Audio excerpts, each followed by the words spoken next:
عین حرم حق میں ولادت ہو جائے، کیوں نہ ہو قبلہ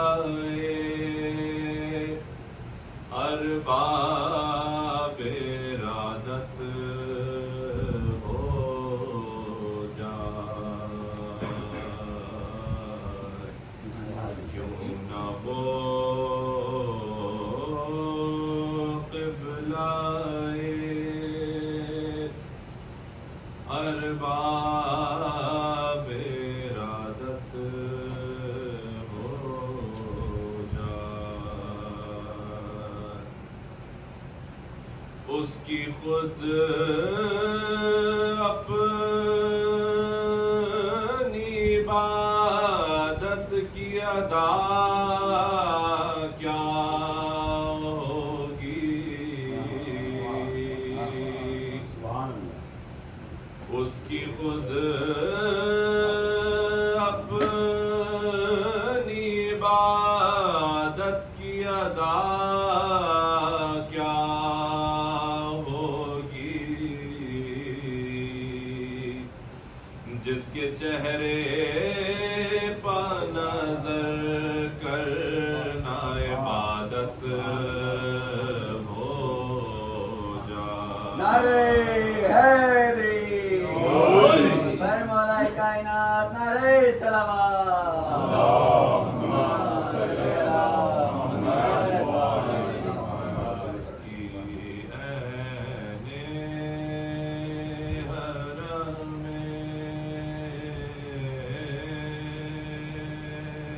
نعرہ سلامات۔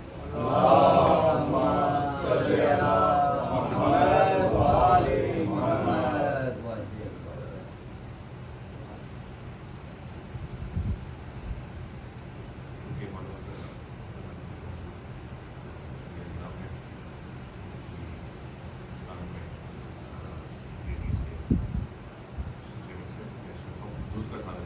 اللہم صلی علی محمد وآل محمد۔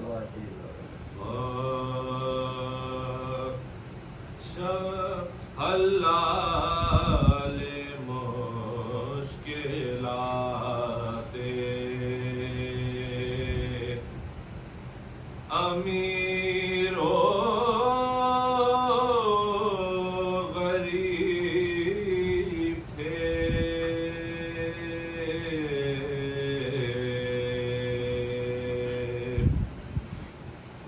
حلال مشکلات امیر و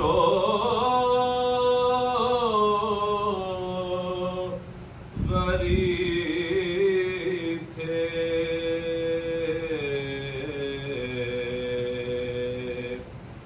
اور شاہ لافتہ کے معظم وزیر تھے،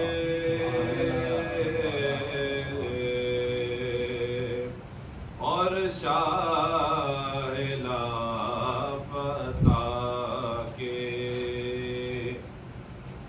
معظم وزیر تھے، قائم مقام سرور گردوں سریر تھے، کیا گوہر نسب میں عظیم النظیر تھے،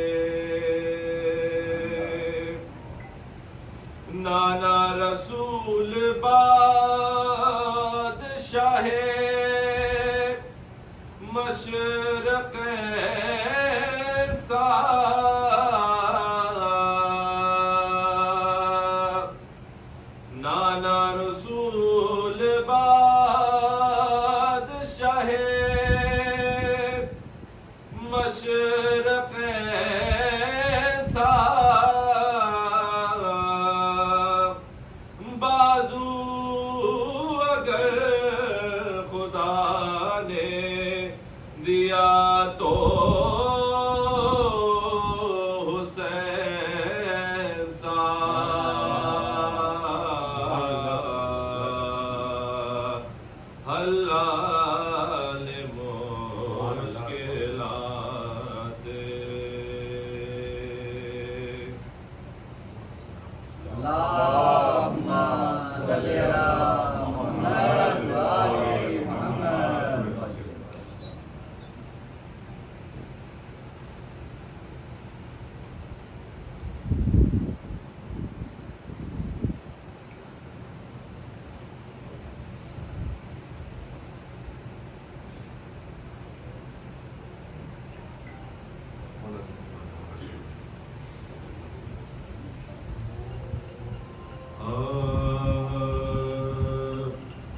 جس دم حسن کا زہر سے ٹکڑے جگر ہوا، جس دم حسن کا زہر سے ٹکڑے جگر ہوا، سہ پارا دل کا آہوں سے روز پر ہوا، سم کا جو روح ہے پاک پاک ظاہر اثر ہوا، حال اس امام پاک کا ایک دم نگر ہوا، راحت میں فرق اور شکم میں خلل پڑا، کٹ کر کلیجہ دشت کے اندر نکل پڑا، کٹ کر کلیجہ دشت کے اندر نکل پڑا، فرماتے تھے حسن کے بلاؤ حسین کو، تھا دم بدم یہ حکم کے لاؤ حسین کو، بھائی کا حال زار سناؤ حسین کو، ٹکڑے میرے جگر کے دکھاؤ حسین کو، کہہ دو کہ جلد آئیے رحلت کا وقت ہے، سن جائیے کچھ آ کے وصیت کا وقت ہے، سن جائیے کچھ آ کے وصیت کا وقت ہے، آئے حسین اتنے میں بار چشم اشک بار، چلاتے تھے کہ آپ کی غربت کے میں نثار، شبر گلے کو چوم کے کہتے تھے بار بار، میں تم پہ صدقے میرے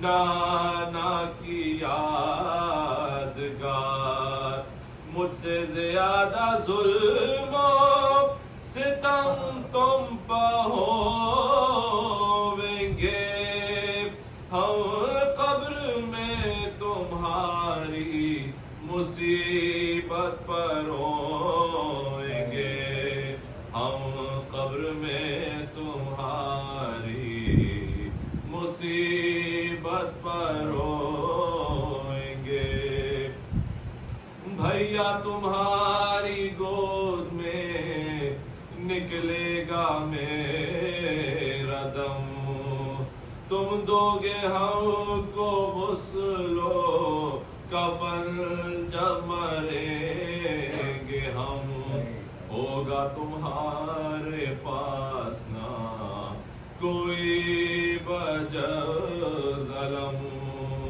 قاتل سراہنے ہوئے گا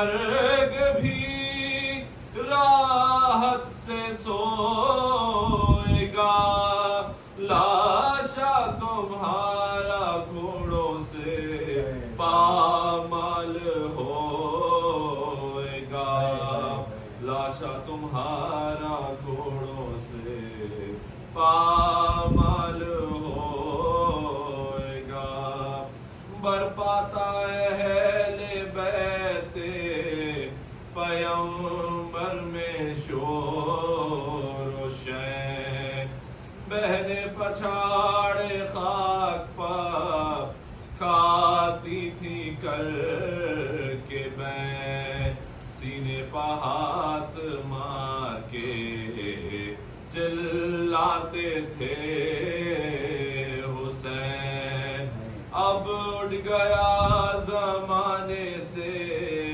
ہم بے کسوں کا چین بازو ہمارا ٹوٹ گیا مصیبتا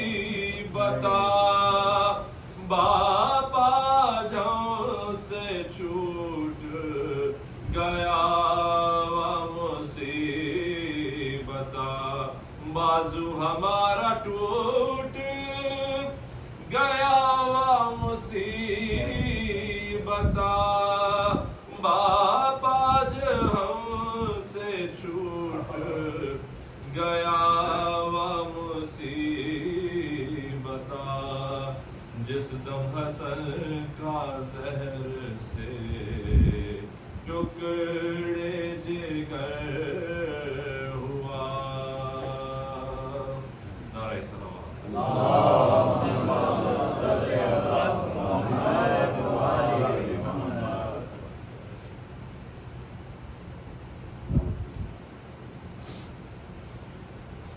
محمد وآل محمد نعرہ صلوات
برچی کا اتر جانا عاشور کا ڈھل جانا ننھے سے مجاہد کو مانے یہ نصیحت کی ننھے سے مجاہد کو مانے یہ نصیحت کی تیروں کے مقابل بھی تیروں کے مقابل بھی بے خوف خطر جانا عاشور کا ڈھل جانا اے خون علی اصغر میدان قیامت میں اے خون علی اصغر میدان قیامت میں شبیر کے چہرے پر کچھ اور نکھر جانا عاشور کا ڈھل جانا سجاد یہ کہتے تھے معصوم سکینہ سے سجاد یہ کہتے تھے معصوم سکینہ سے عباس کے لاشے سے چپ چاپ گزر جانا عاشور کا ڈھل جانا محسن کو رلائے گا تا حشر لہو اکثر محسن کو رلائے گا تا حشر لہو اکثر زہرا تیری کلیوں کا زہرا تیری کلیوں کا صحرا میں بکھر جانا عاشور کا ڈھل جانا صغرا کا وہ مر جانا اکبر تیرے سینے میں برچھی کا اتر جانا عاشور کا ڈھل جانا نعرہ سلام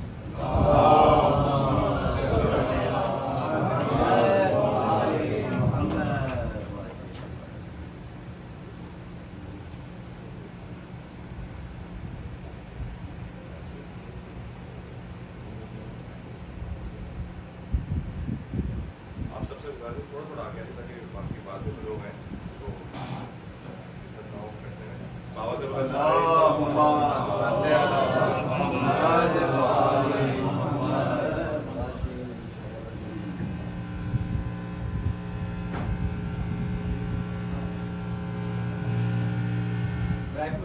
مولانا صاحب العصر و زمان نعرہ صلوات صلی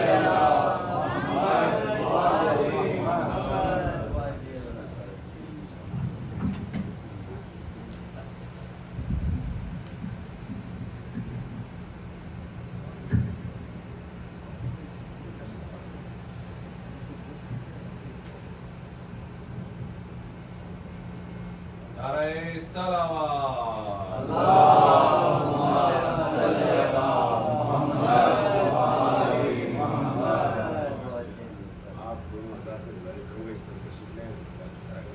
آپ ادھر اندر آ جائیے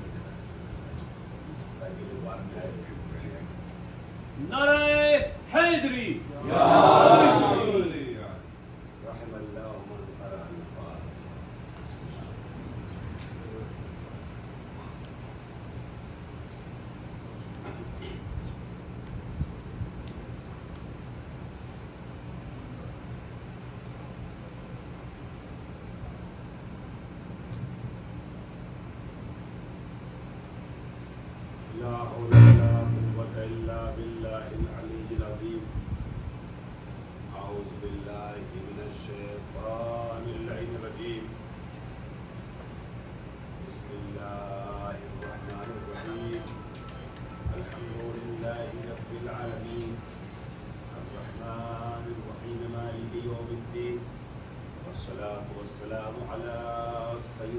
الكريم وآله الطاهرين سيما علي أمير المؤمنين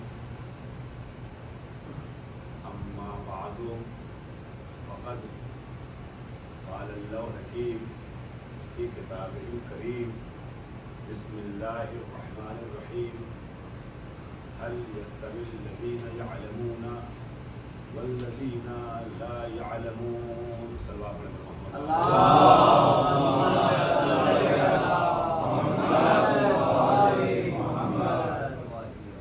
حضرات خالق کائنات نے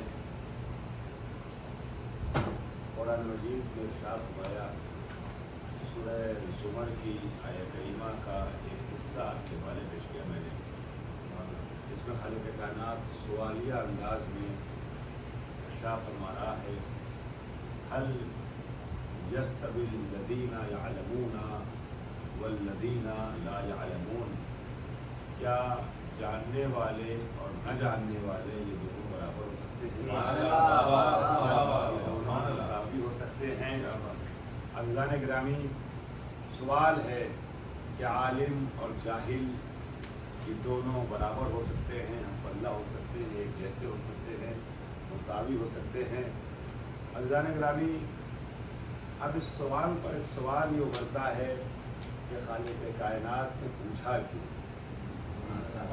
کیا وہ نہیں جانتا اور بندوں سے سوال کر رہا ہے اگر وہ بندوں سے پوچھنے مجبور ہو جائے تو وہ خالق نہ رہے اگر عبد سے معبود پوچھنے پہ مجبور ہو جائے تو معبود نہ رہے پھر اللہ نے سوال کیوں کیا اور اس طرح کے سوالات قرآن مجید میں اور ملتے ہیں جس پہ تھوڑی سی توجہ انسان کرے تو اس کے جواب تک پہنچ جاتا ہے مثال کے طور پہ قرآن میں ارشاد ہوتا ہے هل يستوي الأعمى والبصير کیا بینا اور نابینا مساوی ہو سکتے ہیں کیا دیکھنے والے اور نہ دیکھنے والے برابر ہو سکتے ہیں یہ وہ آیت جو آپ اکثر سنتے ہیں آپ کے ذہنوں سے آشنا ہے هل جزاء الإحسان إلا الإحسان کیا احسان کا بدلہ احسان کے علاوہ کچھ اور ہو سکتا ہے نیکی کا بدلہ نیکی کے علاوہ کچھ اور ہو سکتا ہے اس طرح کے سوالات قرآن مجید میں اور بھی ہیں جس کو تھوڑی سی توجہ کے ساتھ انسان غور کرے تو جواب دے دے گا پھر یہ سوالات اللہ نے کیے کیوں کیا وہ نہیں جانتا اور بندوں سے پوچھنا چاہتا ہے عزیزان گرامی یہ ممکن نہیں ہے کہ خالق اپنی مخلوق سے سوال کرے معبود اپنے بندوں سے پوچھے پھر سوال کیوں کیا گیا تو علماء اس کا جواب اس طریقے سے دیتے ہیں کہ سوال کا ہمیشہ ایک ہی مقصد نہیں ہوتا ہے سوال ہمیشہ لا علمی کی وجہ سے نہیں ہوتا ہے نہ جاننے کی وجہ سے نہیں ہوتا ہے بلکہ سوال کے کچھ اور بھی مقاصد ہوتے ہیں مثال کے طور پہ استاد اپنے شاگرد سے کہتا ہے ہوم ورک کرنے کو کل یہ ہوم ورک کر کے آنا اب نیکسٹ ڈے جب تکلیف کلاسی انجام دے کر کے شاگرد نہیں آتا تو استاد پوچھتا ہے کہ کیا میں نے تم سے یہ کام انجام دینے کو نہیں کہا تھا بیٹے سے باپ کہتا ہے فلاں کام کرنا یا نہ کرنا کسی کام سے روکے باپ اور بیٹا وہ کام کر دے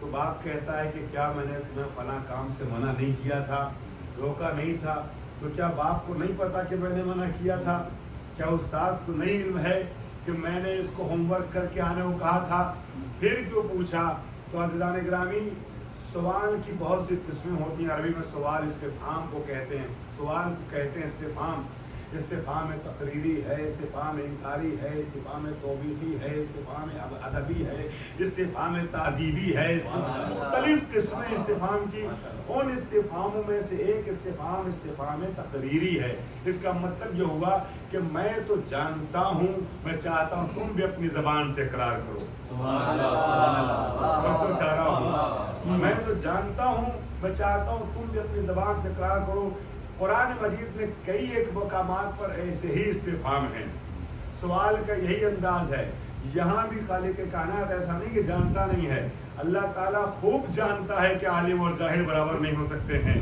آواز آئے گی میں تو جانتا ہوں کہ عالم اور جاہل برابر نہیں ہو سکتے، مگر میں چاہتا ہوں تم بھی اپنی زبان سے اقرار کرو. اب اس کا فائدہ کیا ہوگا؟ استاد جانتا ہے کہ ہوم ورک کر کے آنے کے لیے میں کہا تھا، اس کے بعد بھی انجام دے کے نہیں آیا ہے. باپ جانتا ہے میں نے فلاں کام سے روکا تھا، پھر بھی بیٹے نے انجام دیا ہے.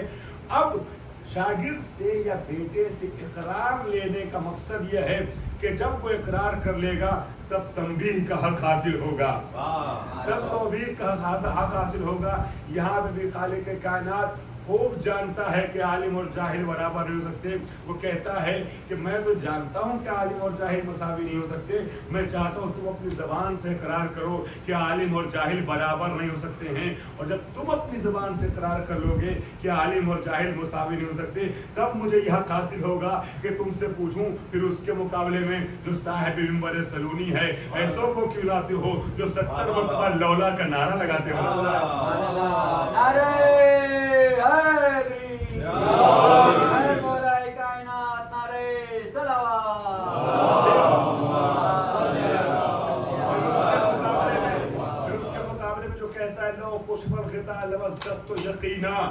اگر میری نگاہوں کے سامنے یہ پردے ہٹا دیے جائیں تو میرے علم و یقین میں اضافہ نہ ہوگا.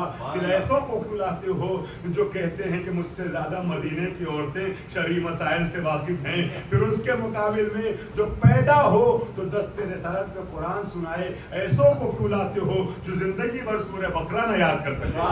دل کے ثواب ہے حضرات.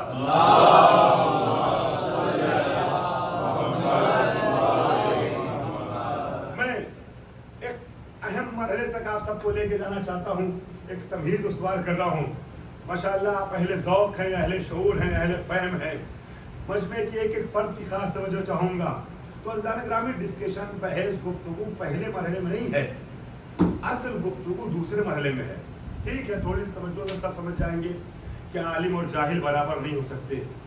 سوال دوسرے مرحلے میں خدایا یہ بتا دے کہ سارے علماء برابر ہیں یا ان کے یہاں بھی درجہ بندی ہے، ان کے یہاں بھی کیٹیگریز ہے، سب بندی ہے. پیچھے تک کے بندے کی توجہ چاہوں گا. ان کے یہاں بھی درجہ بندی ہے. تو آواز آئے گی سارے انبیاء کیسے، سارے علماء کیسے برابر ہو سکتے ہیں جب سارے انبیاء برابر نہیں؟ فضلنا بعضهم علی بعض، ہم نے بعض نبیوں کو بعض نبیوں میں فضیلت بخشی ہے. تو جب سارے انبیاء برابر نہیں ہو سکتے ہیں تو سارے علماء کیسے برابر ہو سکتے ہیں؟ خدایا کیا لوگوں میں فرق ہے علم کے اعتبار سے؟ تو خالق کائنات نے پورے قرآن مجید میں کلی طور پر علم کے اعتبار سے 2 طریقے کے انسانوں کا ذکر کیا ہے.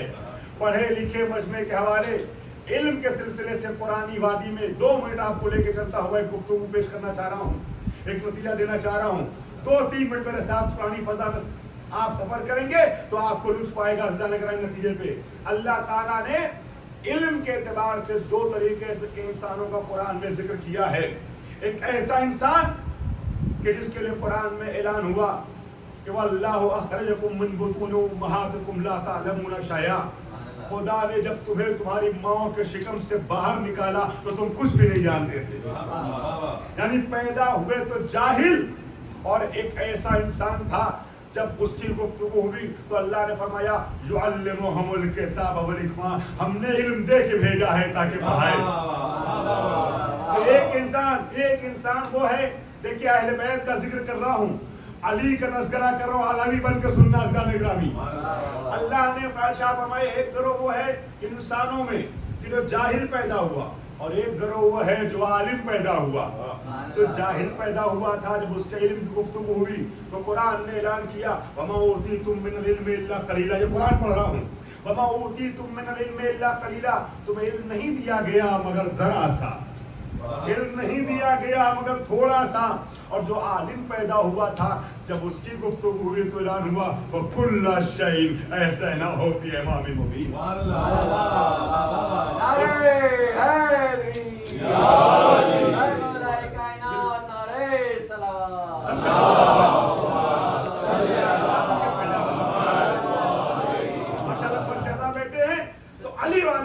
تھوڑی دیر میرے ساتھ چلیے گا، لطف آئے گا ذہن گرامی.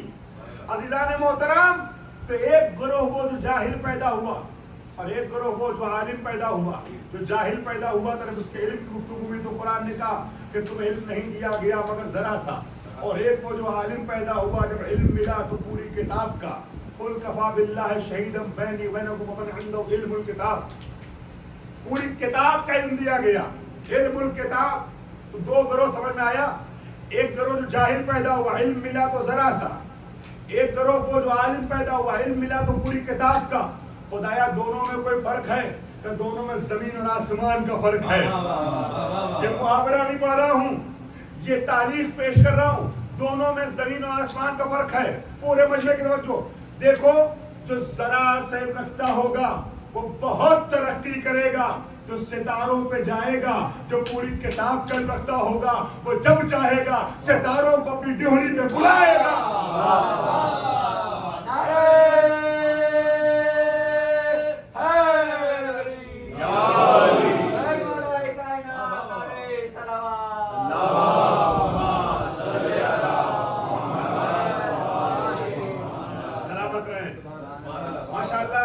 ہمارے ساتھ آ گئے. جب زیب بھائی خوبصورت کلام پیش کر رہے تھے اور ہم لوگ سناٹے میں گفتگو سن رہے تھے تو مجھے ایسے مداحان اہل بیت کی حوصلہ افزائی کے لیے ایک شعر پڑھا جاتا ہے ہمارے یہاں، وہ یاد آ گیا. علی کے ذکر میں یہ واہ واہ کا جوڑ، علی کے ذکر میں لوگوں یہ واہ، علی کے ذکر میں لوگوں یہ واہ واہ کا شور قسم خدا کی درود و سلام جیسا ہے.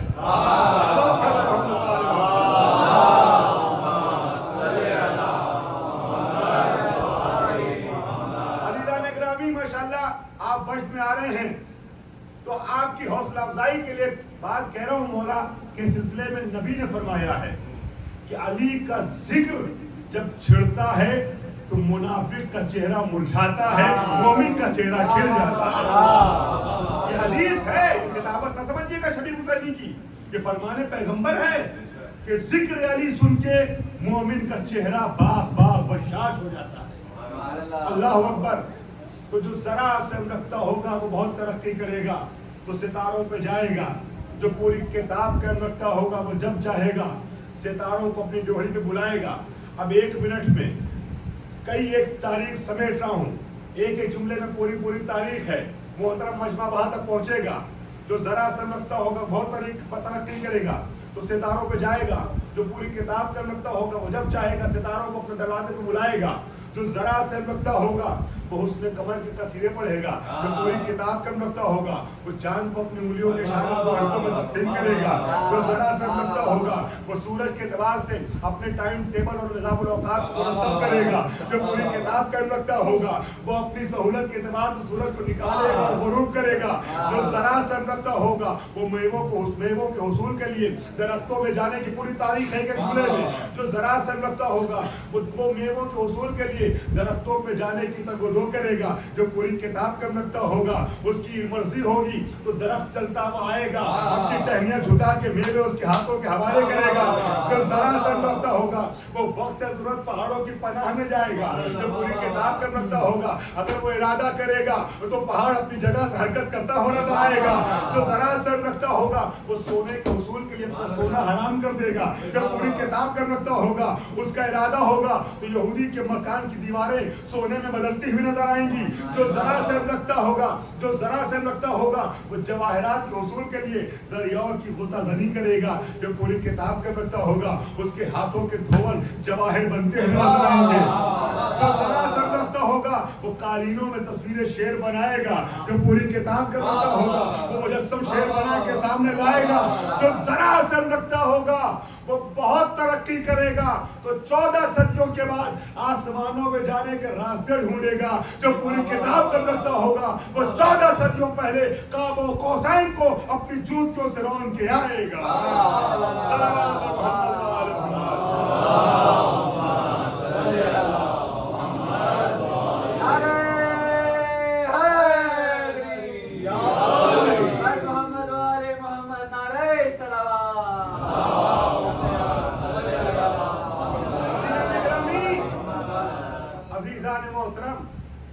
آج مجھے 2-3 مناسبتوں کو سمیٹنا ہے. کئی ایک مناسبتیں یکجا ہو گئی ہیں.